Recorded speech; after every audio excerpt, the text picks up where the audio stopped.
Jesus celebrates with his friends.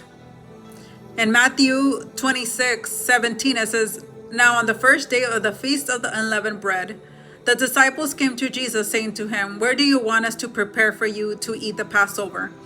And he said, 'Go into the city, a certain man, and say to him, the teacher says, my time is at hand. I will keep the Passover at your house with my disciples.' So the disciples did as Jesus directed them, and they prepared for Passover. When evening had come, he sat down with the 12. Now as they were eating, he said, 'Assuredly, I say to you, one of them will betray me.' And they were exceedingly sorrowful. Each one began to say to him, 'Lord, who is it?' He answered and said, 'He who dips his hand with me in this dish will betray me. The Son of Man indeed goes as it is written, but woe by whom the Son of Man is betrayed. It would have been better for that man not to be born.' Then Judas, who betrayed him, answered and said, 'Rabbi, is it I?' 'You have said it.'"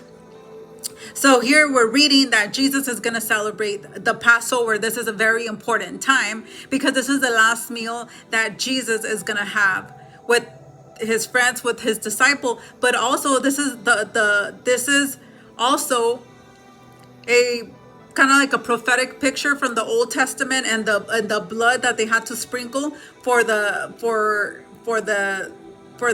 death not to touch the Israelites. So this is a prophetic picture that this is the final blood, that this is it, there's no more. So at this time he's sitting down and he's telling them, like, we're not going to have to do this ever again. My blood is the final blood. Maybe they didn't understand it, but this is why Passover is so important, because we celebrate what Jesus did for us. But more importantly, it says here that he knew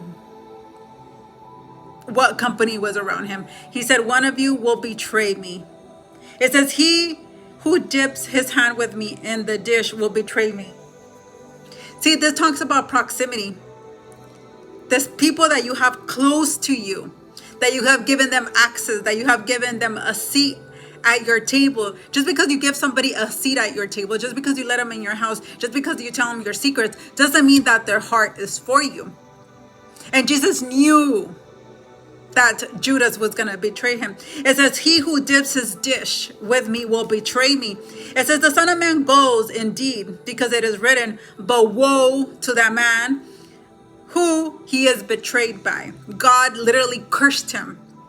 It says, woe. Woe is like a curse for what he was about to do. It says, woe to that man by who the Son of Man is betrayed. It would have been better for him that he had not been born.